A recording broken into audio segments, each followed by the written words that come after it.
Assalamualaikum warahmatullahi wabarakatuh. Alhamdulillahirabbil alamin wa bihi nasta'in wa ala umuri dunya waddin. Assalatu wassalamu ala asrofil anbiya'i wal mursalin wa ala alihi washabbihi ajmain, amma ba'du.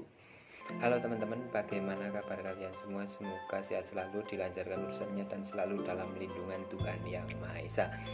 Oke, berjumpa lagi bersama saya Widi Mulyo dari Prodi Pendidikan IPA Universitas Sarjana Wiyata Taman Siswa Yogyakarta. Nah, video ini dibuat guna memenuhi tugas mata kuliah Kimia Fisika dosen pengampu Ibu Tias Ernawati. Nah, pada video kali ini saya akan membahas dan melakukan percobaan mengenai materi hukum Charles Guy Lucas dan hukum Avogadro. Nah, tentunya kalian sudah penasaran seperti apa percobaannya. Mari kita simak percobaan berikut ini.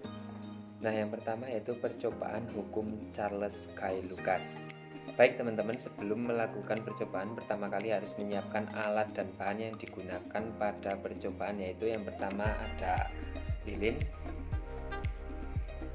terus korek api,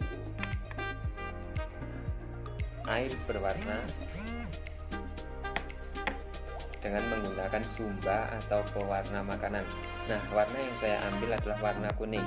Nah, kalian tahu nggak kenapa saya menggunakan air berwarna? Karena dengan menggunakan air berwarna akan memperjelas percobaan dibandingkan dengan air bening yang sama dengan warna gelasnya. Nah, selanjutnya ini ada gelas, kemudian ada piring. Baik teman-teman, nah sekarang kita akan menyalakan lilinnya terlebih dahulu dengan menggunakan korek api.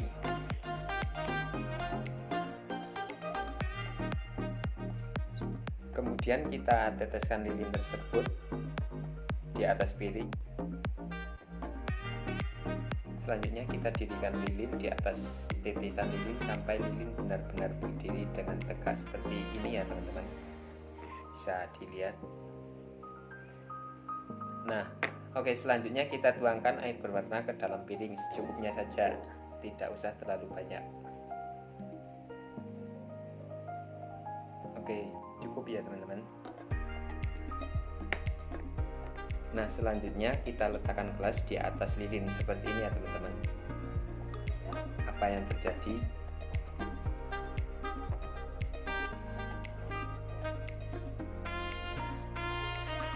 Nah, ternyata setelah gelas ditutupkan, api di dalam gelas redup dan lama-kelamaan api padam.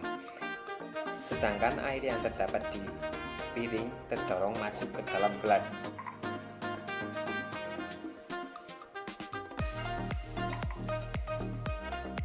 Oke, bisa dilihat ya teman-teman.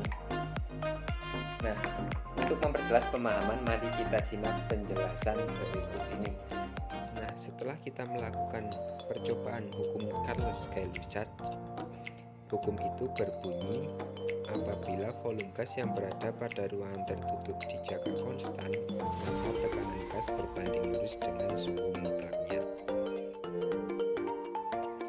Selanjutnya yaitu kesimpulan yang didapatkan setelah melakukan percobaan hukum Charles Guy Lucas, yaitu setelah lilin ditutup dengan gelas, api pada lilin lama-kelamaan redup hingga akhirnya padam karena kadar oksigen yang diperlukan untuk proses sistem tidak mencukupi. Walaupun oksigen yang hilang karena proses pembakaran menyebabkan tekanan udara di dalam gelas lebih kecil dibandingkan dengan tekanan udara di luar gelas. Nah, selanjutnya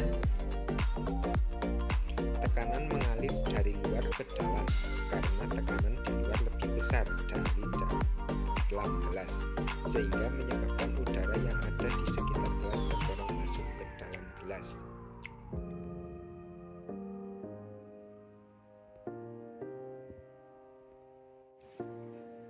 Nah, selanjutnya kita masuk ke percobaan yang kedua, yaitu percobaan hukum Avogadro.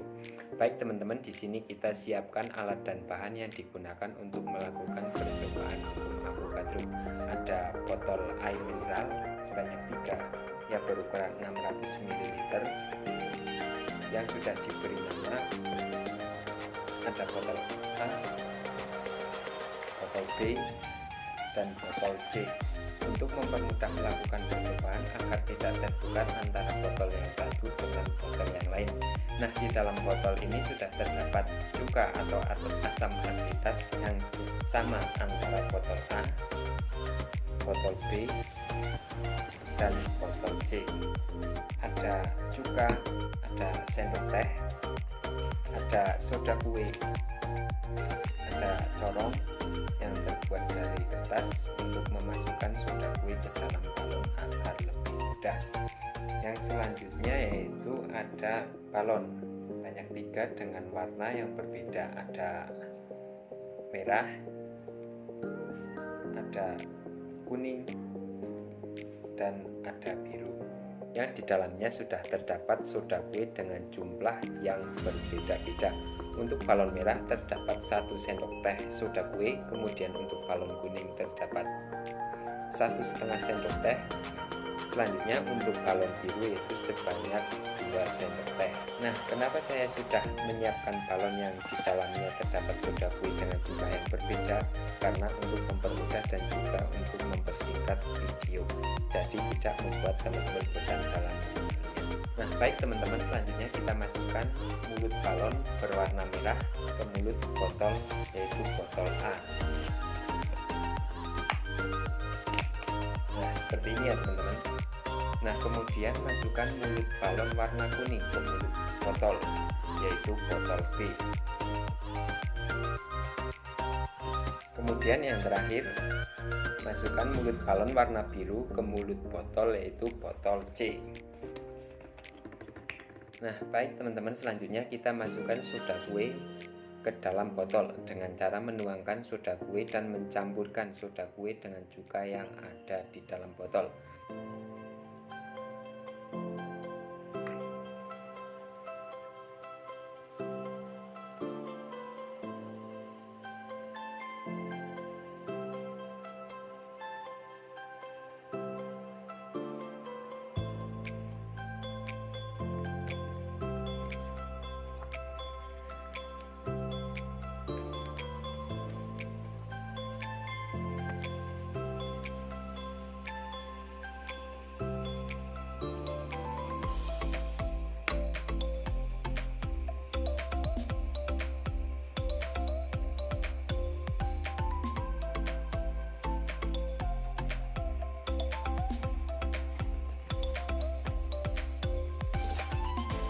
Nah, teman-teman bisa dilihat reaksi yang terjadi pada balon.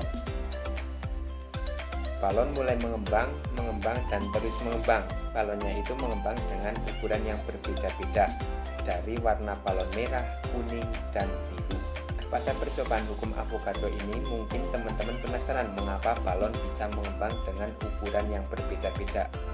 Padahal bahan yang digunakan dalam percobaan sama, ada soda kue, ada cuka atau asam asetat. Nah, teman-teman kira-kira tahu nggak kenapa? Nah, baik teman-teman, kalian penasaran, berikut akan dijelaskan mengenai percobaan dari materi hukum Avogadro. Pembahasan dan kesimpulan pada percobaan hukum Avogadro. Campuran soda kue dengan cuka menghasilkan gelembung-gelembung gas yang disebut dengan gas karbon dioksida. Hasil dari reaksi cuka dengan baking soda menghasilkan gas karbon dioksida yang dapat mendorong gas oksigen di atasnya, sehingga lama-kelamaan balon yang tadinya kecil akan berubah menjadi lebih besar. Kemudian reaksi yang terjadi antara cuka dengan baking soda merupakan reaksi endoterm, karena setelah cuka dan baking soda dicampurkan ke dalam botol, permukaan botol terasa dingin.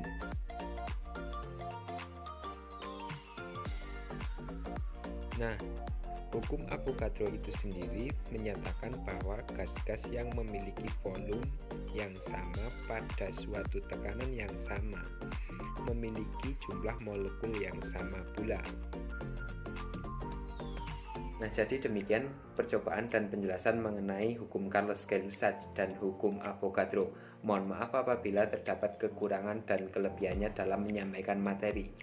Dan jika terdapat kata yang kurang berkenan di hati, saya mohon maaf yang sebesar-besarnya. Sampai jumpa di video selanjutnya. Semoga dapat bermanfaat dan menambah wawasan bagi kita semua. Wassalamualaikum warahmatullahi wabarakatuh.